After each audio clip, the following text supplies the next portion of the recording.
Katika video hii tunajifunza jinsi ya kutawala workbook zako za Excel. Hii yote ni workbook ambayo inakuwa na sheet nyingi. Sasa jinsi ya ku manage hizi sheet mbalimbali na workbook kwa ujumla. Pamoja na hiyo vile tutakuwa na somo muhimu sana katika hii, jinsi ya kuilinda kazi yako ya Excel kwa password. Kwa sababu tunasema nywila. Tutajifunza protecting a workbook, protecting worksheets and sheet elements, na tunaendelea mpaka hapa chini, hiding rows, kuficha rows, columns, sheets na windows. Kwa namba moja ni protecting a workbook, kuilinda workbook yako nzima hii, na unailinda kwa password ili mtu kwa mfano unaweza kama labda asifungue, kama ataona tu title pale ikawa kama kama file ndani ya kompyuta, lakini akitaka kufungua kana inahitaji password. Kwa kufanya hapo, cha kwanza kabisa ndio tutaanza na hii protecting a workbook. Hapa nina taarifa hizi matokeo. Kwa hiyo tutaka kuilinda yote hii na password pamoja na sheet zake, yani hii workbook yetu pamoja na sheet zake ambazo ni kama vile ndio kurasa za kitabu. Basi tunachofanya tunaenda tuna click kwenye office button hapa. Kisha click hapo, tunaenda kwenye sehemu iliyoandikwa prepare. Baada hapo tunaenda kwenye sehemu iliyoandikwa encrypt document. Kwa tuna click pale. Kisha click pale, unaona inahitaji password. Kwa hiyo password ambazo nitaka uweke itakuwa password ambayo ina namba, ina herufi ndogo, ina herufi kubwa na ina alama, yani symbols. Kwa hiyo mimi nimechagua kwa mfano naandika 2 sawa 8 alafu T kubwa alafu H ndogo. Ziko 1 2 3 4 5, lakini unaweza kuweka 6 au 8. Nabonyeza okay. Baada hapo nirudia ile password. Nimesema 2 sawa 8 T kubwa H ndogo. Okay. Kwa hiyo save hapa. Hii ni somo la 7. Na ndio somo la 7 letu la mfululizo wa masomo ya Excel. Kwa nifunga pale yenye hii hapa size. Kwa nikifungua pale moja kwa moja itahitaji nini? Password. Inaonekana hii ni ile ya pili ambayo nimekosa kufunga, na nifunga yenyewe. Kwa nikifungua itakuja kuonekana hivi. Hapa inasema password. Kwa mtu akiweka password yoyote ile inafanya nini? Inamgomea. Kwa hiyo inabidi yeye aweke password ile ambayo tumeweka. Nimesema ni 2 sawa 8 T kubwa alafu H ndogo. Kwa hiyo funguka hiyo. Kwa hiyo ukihitaji kuibadilisha hiyo password au kuitoa kabisa isiwepo, unaenda kwa sehemu ile pale, alafu prepare, alafu encrypt document. Password yenyewe ndio ile pale. Kwa kama unataka kubadilisha basi unaweka password nyingine. Kama unataka kuitoa basi unafuta tu pale alafu unabonyeza okay. Hapa tayari nimeshaifuta. Hata nikifunga ile document yangu, nikifungua tena size haitadai password. Hiyo ni jinsi ya kuweka password inayozuia, yani protecting an entire workbook, inayozuia mtu asifungue hiyo workbook yako. Sehemu ya pili kwenye kipengele hiki ni protect workbook structure and the windows. Kuilinda sasa hii workbook zote na kwa mfano kama hapa mtu anaanza kuongeza sheet. Lakini sasa unaweza kaamua kwamba kuifunga mtu asiongeze sheet. Hizi sheet mbalimbali na vile hata muonekano wake. Kwa mfano hapa tuna window ya hii workbook ni hii ambayo nitaizungumzia kwa ndani somo la 3 hapa kama viewing a workbook. Lakini sasa hapa nizungumzie tu jinsi ya kuprotect hii window yote na baadhi ya muonekano wake. Hapa nasema tunaenda kwenye sehemu iliyoandikwa review tab hapa. Baada ya review tab naenda kwenye sehemu ya changes group. Changes group ni hii hapa ambayo ndio imeanzia hapa mpaka pale changes group. Baada ya changes group ukifika pale nasema na click kwenye sehemu ya protect workbook button ile pale. Kwa kisha click hiyo sehemu inakuletea orodha hapa. Hapa orodha ndio nachagua kwenye sehemu ya protect structure and the windows. Kisha kliki hapa inakuletea protect structure and the windows. Hii ni dialog box. Kwa uchague sasa protect structure peke yake au na windows nzima. Kwa hiyo kama ni structure peke yake, kwa mfano hapa siweki password kwa size, lakini ndio inafanya protect. Hapa tayari size siwezi kuongeza sheet yoyote, na wala siwezi kupunguza sheet. Sehemu za ku delete sifanye zitakuwa hazipo active sasa, lakini window tayari naweza kuifunga ikaondoka. Sasa nikiamua kuprotect na yenyewe isiondoke, kwa mfano kama mtu ashafungua hii sehemu ya ku delete hii window husika, unaenda kwenye sehemu hiyo hii hapa protect, hiyo protect, afu na window fani na window naweka. Kwanza kama kuweka hiyo password tunasema ni 2/8 TH enter, narudia 2/8. Kwa sasa tayari imeshafunga na kote hata password siwezi kuongezea wala kufuta sheet yoyote, na hata window kwa kama hivi vya ndani hapa sasa havipo, kwa sababu nimeifunga hiyo kwamba mtu asifanye asivitoe. Lakini sasa siyafunga editing, hiyo ni somo ambalo tutajifunza tena baadaye. Kama utaanza kama kuandika tu yanakaa hayo maandishi, ila nimefunga muonekano kama mtu asiongeze sheet zingine, na ataka kufunga hiyo basi afunge Excel yote hii nzima, afunge workbook yote nzima.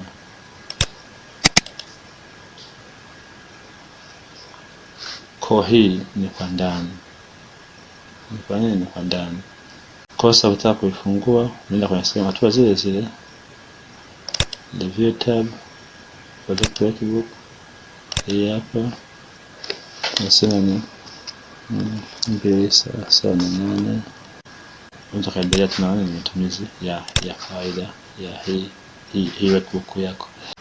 Kwa hiyo kama nilivyosema, tunaingia sasa somo la pili, nazungumzia kuhusiana na kulinda kilichopo ndani. Hapa tutakuwa nalinda kwa nje, na sasa tunaingia kulinda ndani, protecting worksheets and the worksheet elements. Hapa tutakuwa nalinda workbook nzima ambayo ndio ina sheet ndani yake.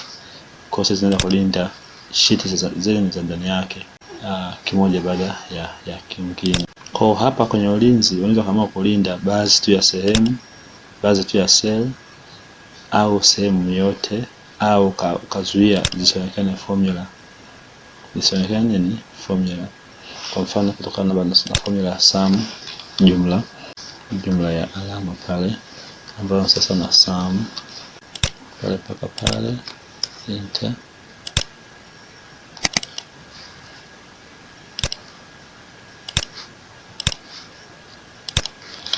Haya, kwa tunaweka mpaka huku chini hiyo jumla, na inaonekana pale kama ni sum. Twende hatua ya kwanza kwenye kipengele make cells editable in a protected worksheet. Kwa hiyo ninaweza kama kuruhusu tu sehemu hizi, kwa mfano kuanzia pale mpaka pale, nashuka nayo mpaka huko chini mpaka pale, na hata sehemu hii nyingine ya majina pale mpaka pale, nashuka nayo mpaka huko chini hapa.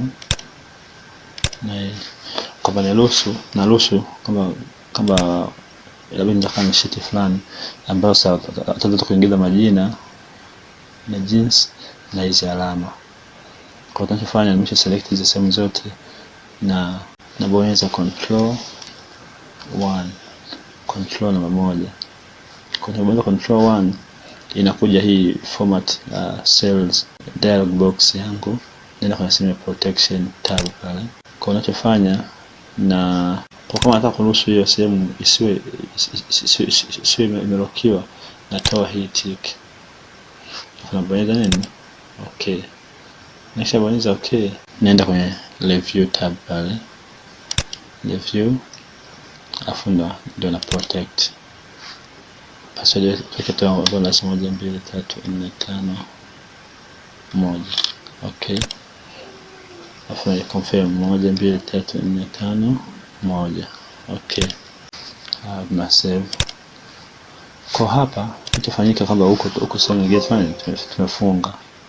Yani tayari hizo sehemu nyingine zimekuwa locked, lakini hapa mtu kama kuandika kwa mfano jina la mtu kama kuandika hapa Ana Elisha, huku inaandika hata hapa jinsi inaandika, hata alama ifanye itaandika kwa mfano kuandika 42 inapokea tu, lakini huku kwa mfano nataka kuandika hapa inafanya nini?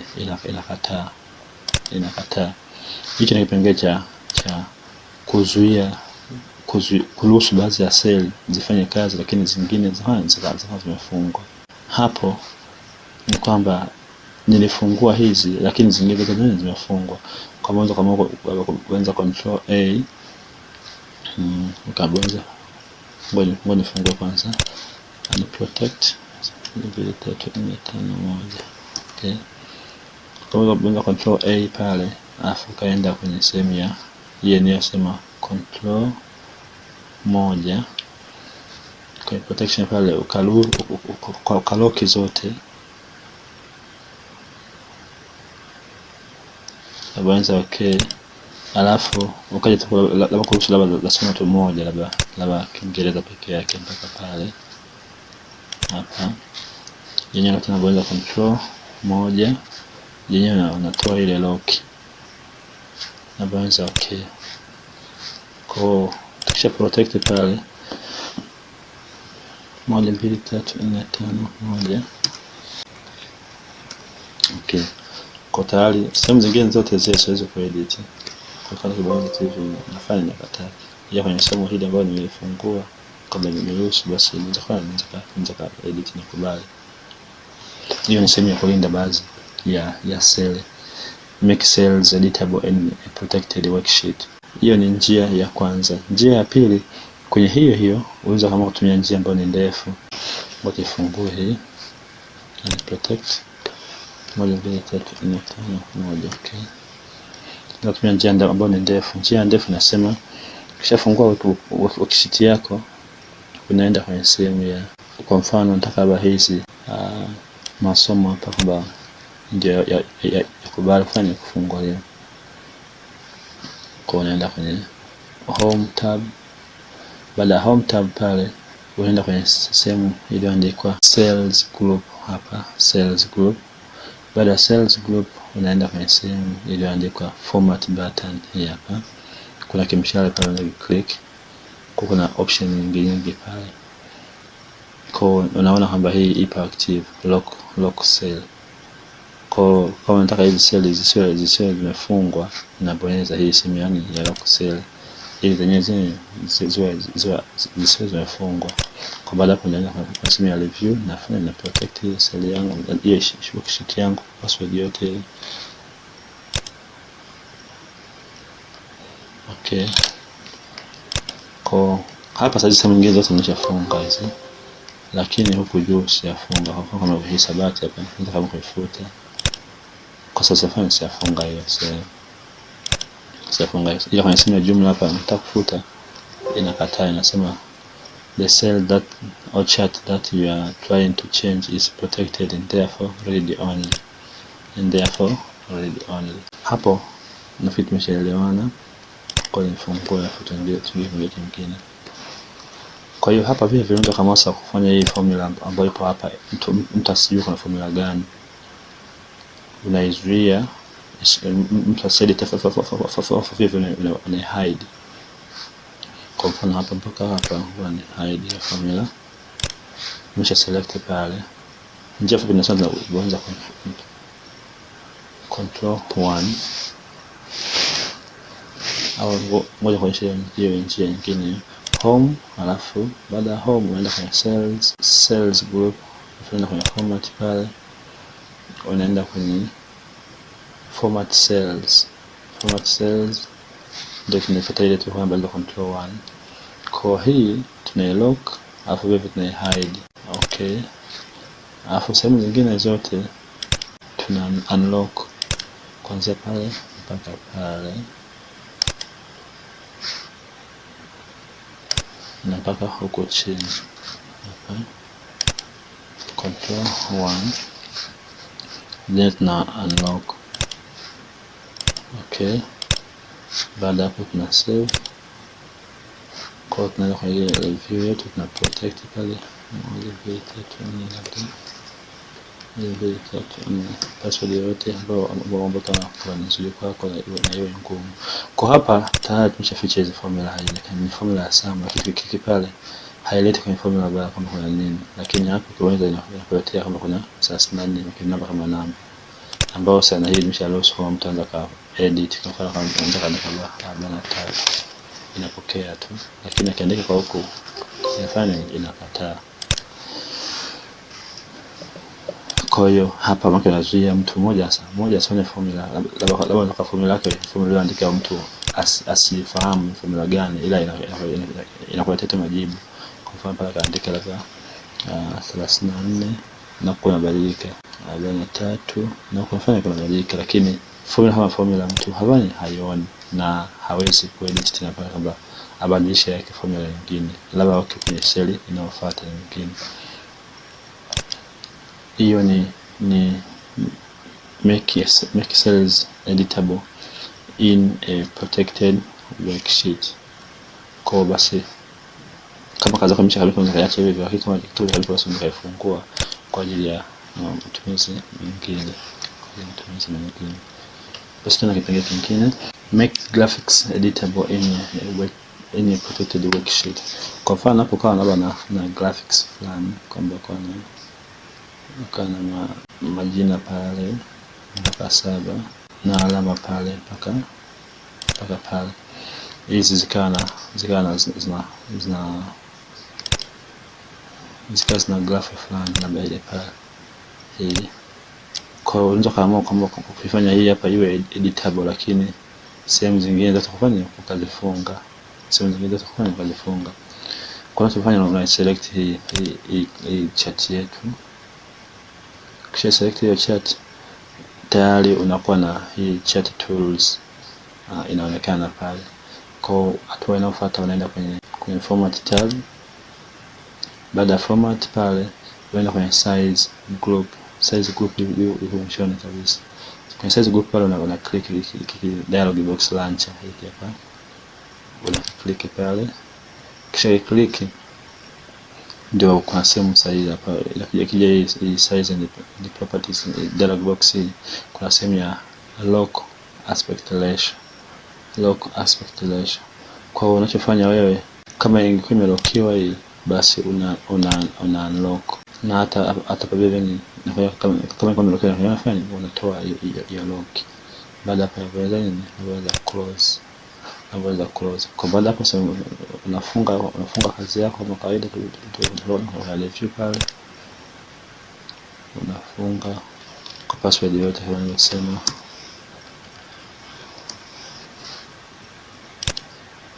Okay. Kwa moja hii chat yetu inakuwa hajafungwa, lakini sehemu nyingine za nje zimefungwa hapo, lakini yenyewe hii haijafungwa. Ndio maana hapa nikibadilisha kama kubadilisha alama, nikaweka alama ambayo nataka mimi iwepo, na yenyewe kunafanya inaweza kama kawaida hapa, kama hapa chini ya mbili tashuka basi inaonyesha hono jina namba 2 ana 2. Hiyo ni sehemu ya make graphics editable in a protected worksheet. Hizi graphics tuna kisema kingine kinachofuata kinasema hide formulas in hiyo tab. Mshaona tusha hide formula, na kile cha mwisho hapa ni protect worksheet. Kwa hii yenyewe uweze kuifuta hapa, mshazuia. Sasa unaweza kama protect vipi hiyo worksheet yako, unaweza kama kwa mfano hii sehemu zingine zote ambazo tunazifunga hizi ziwe mtu hawezi kuklik wala kufanyaje. Kama hapa sina click hii, nifungue kwanza. Kwanza kama kulifunga kulingana na wewe unavyotaka, kama mtu hata uklik tu asifanye asiweze hizo sehemu. Kwa hiyo kwenye protect pale, hizi sehemu allow users of this worksheet to select nini, afu select unlocked cells, unazuia pote. Kika okay pale ta save huko kote, kuna kama vile kioto fulani naweza kuklik. Kwa hapa kote nimeshafunga hiyo, yani hii kwa ajili ya kuangalia tu, hata hapa wala ifanye kazi. Hiyo ndio kuamua protect worksheet yote kwamba iwe read only. Anaanza kaifungua tu kinafanya kazi tu kuiangalia pekee yake. Usifungua pale. Kwa njia nyingine ya kufunga hiyo worksheet yako, unaweza kulatiki kwenye tab pale, click there, afunda kwenye sehemu nini protect sheet.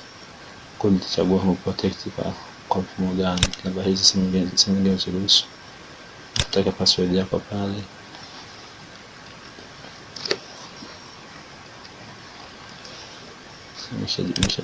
Tumeshakamilisha.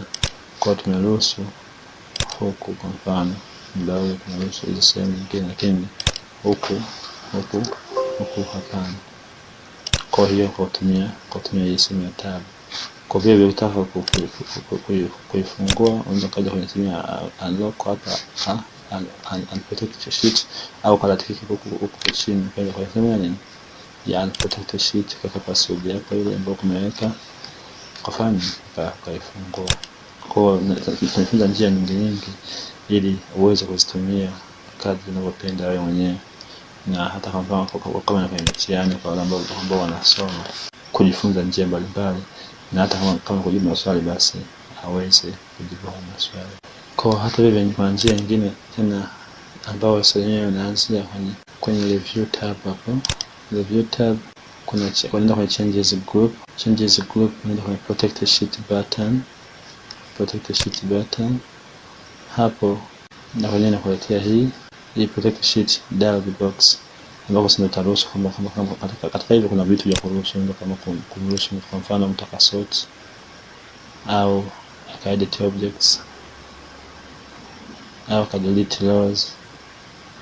Kwa maana hiyo ukifunga bila kuruhusu baadhi ya vitu, hata rows unaweza delete. Kwa mfano hapa nikifunga tu hii password pale, okay, password pale, okay. Kwa sasa tayari hapa siwezi kudelete hizo. Kila kitu kama hii jinsi ya delete rows au insert rows inakuwa sio active. Hata kwenye column vile inakuwa sio active kwa sababu nimefunga hizo sehemu. Kwa tufungue pale, tuendelee na kipengele kingine. Okay. Hiyo pande wa hizo passwords. Tuende sasa sehemu ya 3 ambayo inasema viewing a workbook. Workbook yetu ndio hii nzima ambao mtu kafungwa pale au kuipunguza pale, ukaiongeza au kai minimize pale uko chini, au kai restore tena kurudi katika hali yake ya kawaida. Hiyo ndio workbook ambayo ina hizi sheet mbalimbali mpaka sheet hizi zote mpaka ya kwanza, ya pili mpaka hapa ya 10, na vile kama kuongeza zingine Kwa workbook inakuwa na sheet mbalimbali. Sasa unaweza kuamua ukitaka sasa kwa mfano uangalie muonekano fulani, unaenda kwenye sehemu ya view tab pale.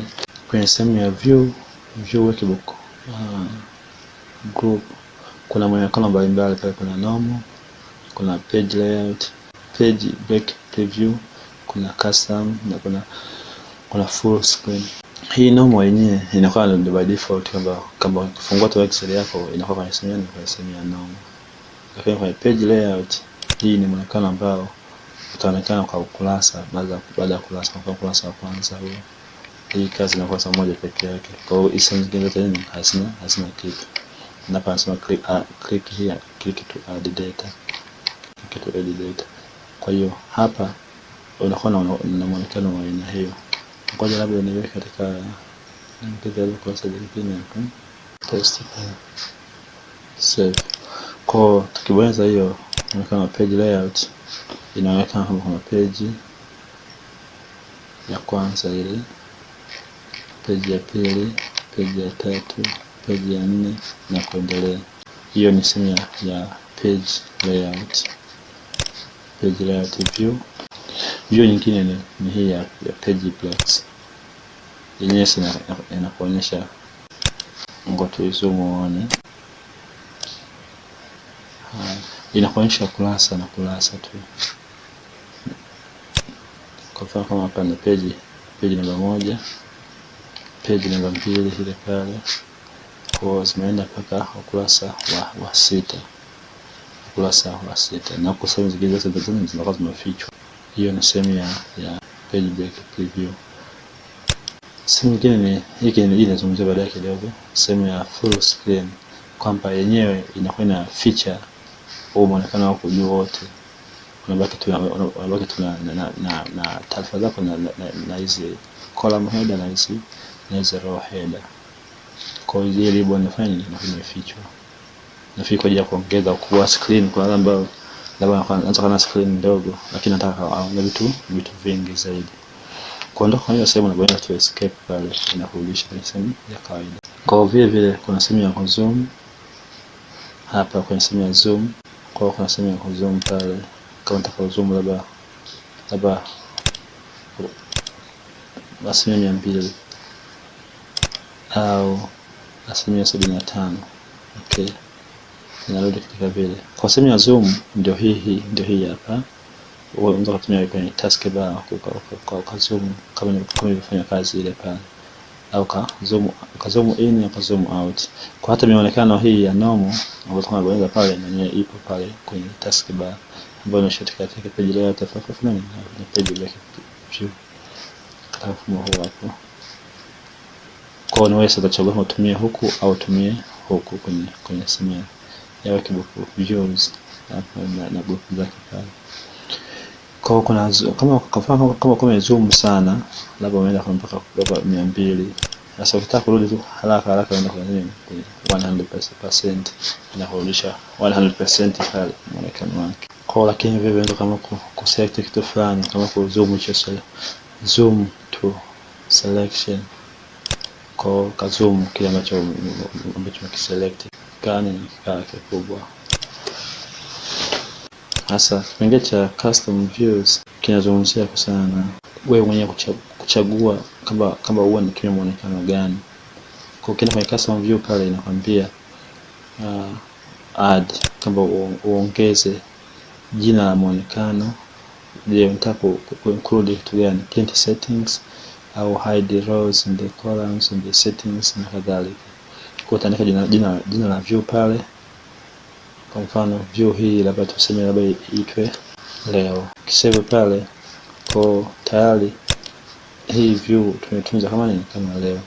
Kwa hata hapa kwa mfano hii ninataka ichukue mfano wa leo, nitafanya kwenye custom, nitachagua je, nichague muonekano au nichague leo. Kwa nyingine ni save ni muonekano.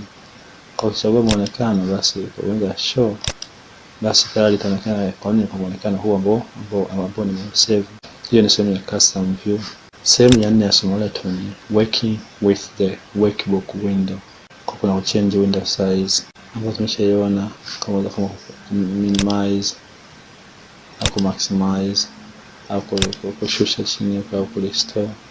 Lakini vile vile kama kuiangalia hiyo workbook yako, hiyo workbook kwenye window zaidi ya moja, unachofanya hapo ni una click view tab ile pale.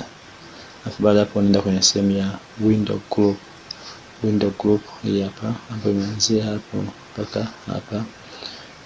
Kwa baada hapo unaenda kwenye sehemu ya una click sehemu ya new window button pale. Kwa hii ni kama vile window mpya ndani ya window ile ya mwanzo. Lakini vile vile unaweza kama you can also arrange all windows. Kwa mfano hapa kama nimefungua labda kazi zaidi ya moja, nimefungua na hii hapa.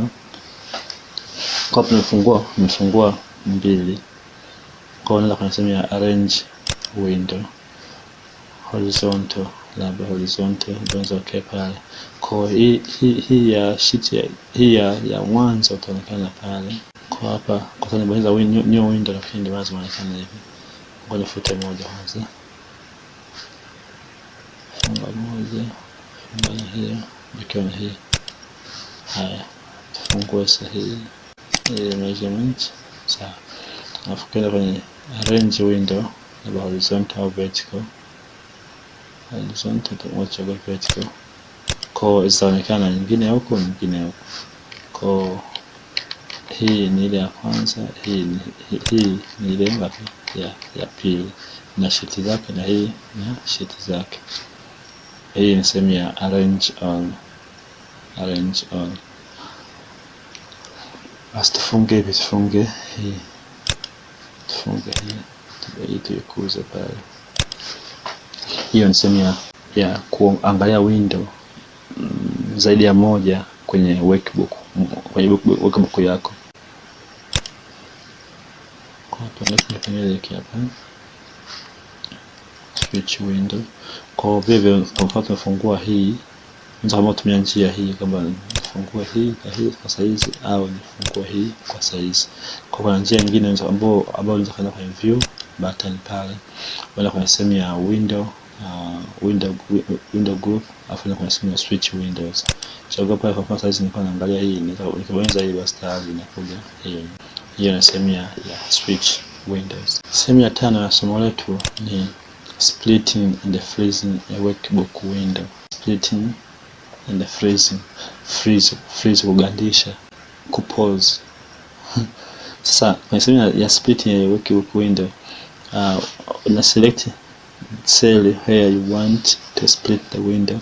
Kwa kama hapa leo tuseme pale, nishachagua pale, naenda kwenye sehemu ya view tab ile pale. Baada ya view tab naenda kwenye window group yangu ile pale, group zangu hizo hapo. Sehemu inayofuata naenda kwenye split button. Ka split hapa. Kwa hiyo kabonyeza pale tayari unaonyesha gawa window katika sehemu 1, 2, 3, 4. Na kila sehemu inaweza kuwa na scroll tofauti. Kama hii hapa ina scroll tofauti. Panda juu. Hapa. Kwa hiyo split hiyo window hii hapo juu, usiendelea kuwepo pale. Kwa kurudisha hali ya kawaida na bado sehemu ya split tena inarudi katika hali ya kawaida. Hiyo ni sehemu ya split window.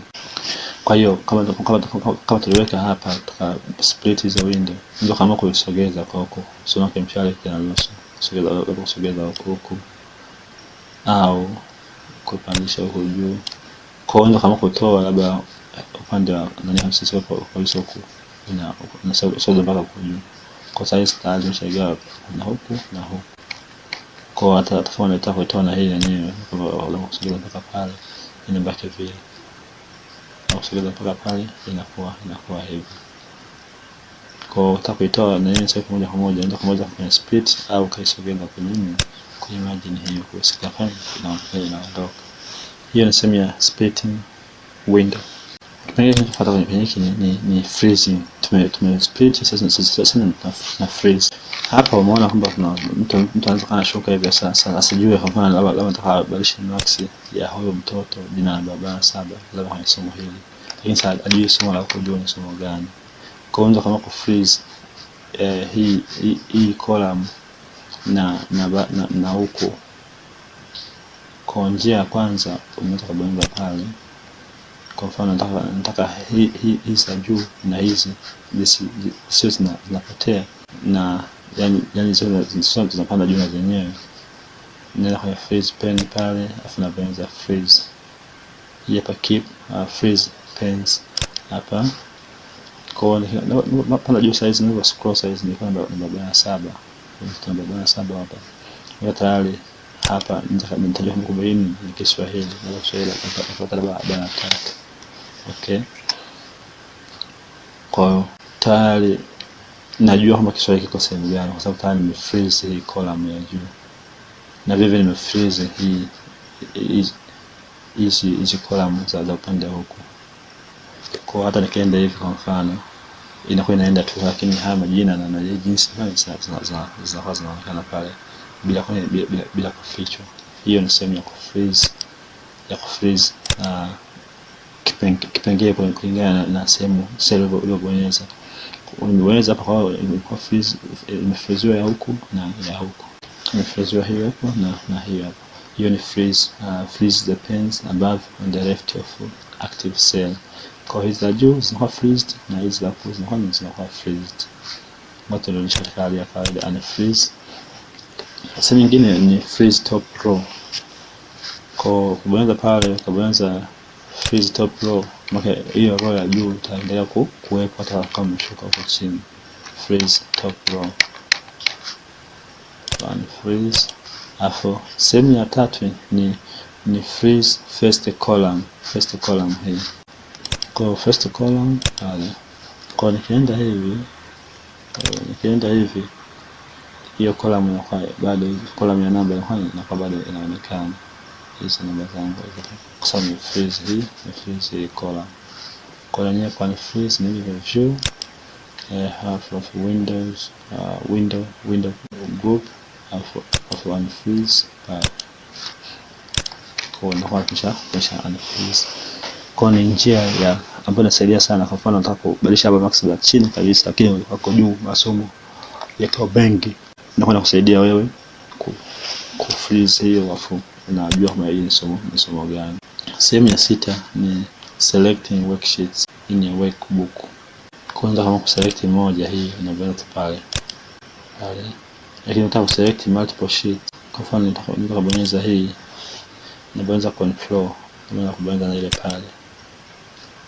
pale. Kwa hapo nimeselect sheet 1 2 3. Kwa kutumia kubonyeza control. Na bado ziko selected ndio size. Kwa select unalatiki moja hapo juu ya hiyo, afu unabonyeza group sheets. Kwa tayari ana group sheets kwa tayari nimeshapa unselected.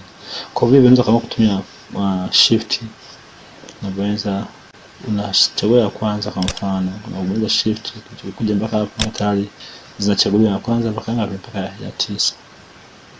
Mpaka ya 9. Zote ziko selected hizo. Kwa njia nyingine unaweza kutumia hapa select all sheets. Tayari zimeshakuwa selected. Kwa select na wenyewe vivyo na latiki kwenye hii ambayo active na imeweza nini ungroup sheets. Tukao kwenye somo hili la selecting worksheets, inserting and deleting worksheets. Njia rahisi inakuja kwenye insert, unabonyeza kwenye hii hapa kwenye insert worksheet tab. Unabonyeza pale basi fanya zinaongezeka tu. Njia ya pili unabonyeza shift F11, shift F11, F11 kwa sababu zinaongezeka ya sheet namba 4. Shift F11. Njia ya tatu unaenda kwenye home tab pale. Baada ya home tab unaenda kwenye sales group ile pale. Alafu na kwenye sehemu ya insert. Kwenye sehemu ya insert nini sheet. Unaweza pale inaongeza sheet file, sheet inaongezeka ile namba 5 pale. Na njia ya 4 ni ku right click. Kwenye hii hapa unaenda kwenye sehemu ya nini ya insert pale, insert sheet.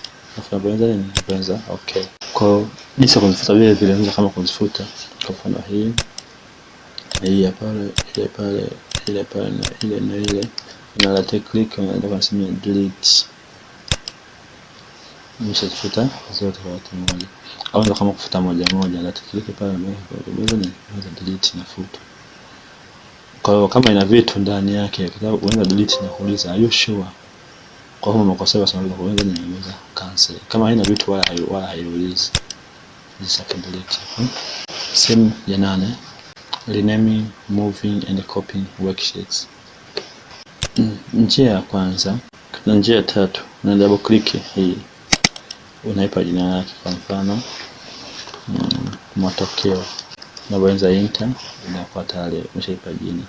Njia ya pili, kwa mfano kuna sheet nyingine pale. Njia ya pili una right click, hapo ndio kwenye sehemu ya rename grade. Njia ya tatu, kwa mfano ipo pale. Njia ya tatu unaenda kwenye home tab, pale home tab, alafu unaenda kwenye sehemu ya sales group ile pale. Baada ya sales group unaenda kwenye sehemu ya format, inakuja nani sehemu hapo. Kuna sehemu ya rename sheet. Ukibonyeza pale tayari ndio kama kuandika jina lake, labda GPA. Kwa hiyo hizo ndio njia tatu za kubadilisha jina la sheet, Lakini vile unaweza kama kuhamisha sheet kutoka sehemu moja kwenda sehemu nyingine. Kwa mfano hii hapa, njia ya kwanza ni kwenye home tab, unaenda kwenye sales group, unasema pale sales group, unaenda kwenye format pattern, inakuletea kwa unachagua sehemu ya move au copy. Kwa move nataka hiyo move before, hii iwe labda before namba 6. Ukibonyeza okay, basi tayari inakuja huko. Hii labda kama ndio nataka labda iende sehemu ambao labda iende before GPA au move to end pale inakuja kumshoni kabisa. Kwa hiyo njia ndefu. Njia ambayo ni fupi unashikilia tu ile na drag ndio kwenye sehemu husika, ndio ikae labda ikae namba moja pale au ikae hapa kabla ya matokeo inakaa. Hiyo ni move. Lakini hivi kuna move and copy. Kwa mfano nataka hii ni ya copy yake, nashikilia control afu ndio nahamisha pale. Kwa tayari na hii hapo.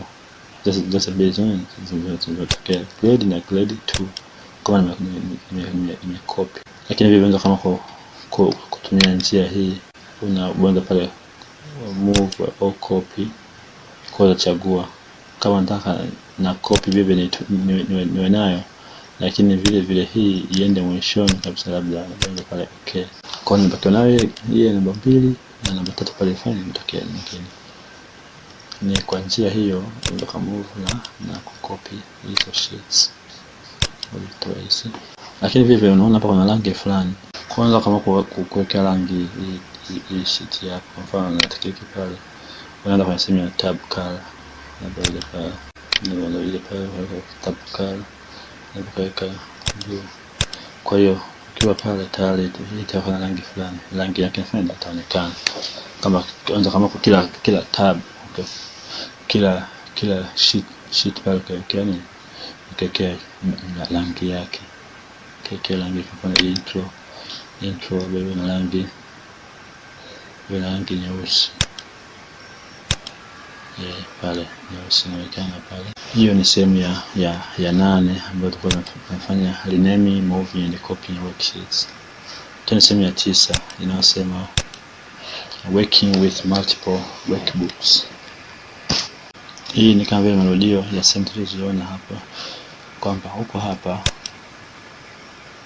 labda nataka kutumia hii nyingine ya pili. Kwa hiyo kwa sehemu ya view unaweza kama kwa arrange wanavyosema, kama labda vertical au horizontal au tiled. Kwa kubonyeza pale basi tayari itaonekana hii, itaonekana nini na hiyo ya chini yake. Sehemu ya mwisho ya somo letu ni hide rows, columns, worksheets and windows. Kwa hapa ndio kama hide, kuficha hii row yote isionekane. Hii hapa na right pale, afu na unasema ya hide. Nataka kurudisha, basi unabonyeza pale afu na right click huko, unaweza kusema ya unhide, inarudi ile row yako. Kuficha labda somo hili nataka lisionekane, basi na right click pale afu kufungua unasema hide. Kwa Kiingereza inakuwa tunakipata kionekane. Kwa hata kwenye printing, kama print bado haitaonekana sababu hide ni feature. Kwa unhide na nyuma unaweza kwenye kama kile pale na right click huko juu, unaweza unhide, basi inarudishwa hilo somo. Kwa hiyo na kuficha au kuficha au kurudisha columns au na rows. Wanatumia sana hizi header na hizi headings za kwenye column na hizi headings za kwenye rows. Kwa vile nataka kuificha labda hii ya intro. Ukienda kuficha hii sheet ya intro, basi una right click pale, unaenda kwenye sehemu ya hide, inafichwa hiyo sheet haionekani. Nataka kuirudisha, basi na right click kwenye sehemu ambayo iko active, unaweza nini unhide. Na unhide nini? Intro. Okay. Kwa inakwamisha load. Njia ya pili ya kuhide hii, unaenda kwenye sehemu ya home tab. Baada ya home tab ina kwenye sales group hapa. Sales group ina kwenye format button. Sehemu ya visibility kuna hide and unhide. Kuna hide rows, hide columns, hide sheet. Kuna baweza pale hide sheet inaonyesha feature. Kwa njia ya kurudisha kwa kutumia hiyo njia, basi ina kwenye sehemu ya home, ina kwenye sehemu ya sales pale, ina kwenye sehemu ya format pale, visibility unaweza nini unhide sheet ambayo ni hiyo. Kama kuna hide nyingine basi itakuja orodha pale, kama ni labda hii au utachagua ipi ufanye unhide na baweza kukaa pale, basi ina load. Vipi unaweza kama kuhide au unhide workbook, yani yote. Sasa hii yenyewe tunafanya unaenda kwenye view tab. Baada pale kwenye Windows group ni hapa, alafu kuna sehemu ya hide basi tayari ina feature. Hii ni nyingine kwa yenyewe kama kwa hide na yenyewe zinapaswa tena zote zimefichwa. Kwa unhide labda hii peke yake, okay, ina load. Unhide labda na hiyo ya pili, okay, nafanya ina load. Nataka nitumie hii hapa. Kwa hiyo ni somo la 10, kuficha rows, columns, worksheets na windows. Basi kwa maswali, maoni au ushauri tuandikie kwenye comments hapo chini, na karibu kusubscribe kwa channel yetu. Ni channel ambayo tutaenda kujifunza mambo mbalimbali kuhusu kompyuta na teknolojia ya IT kwa ujumla, information technology. Karibu sana kwenye somo letu linalofuata baada ya hili. Hili kwa somo la 7, basi tutafuata litakuwa somo la 8. Asante sana na karibu sana.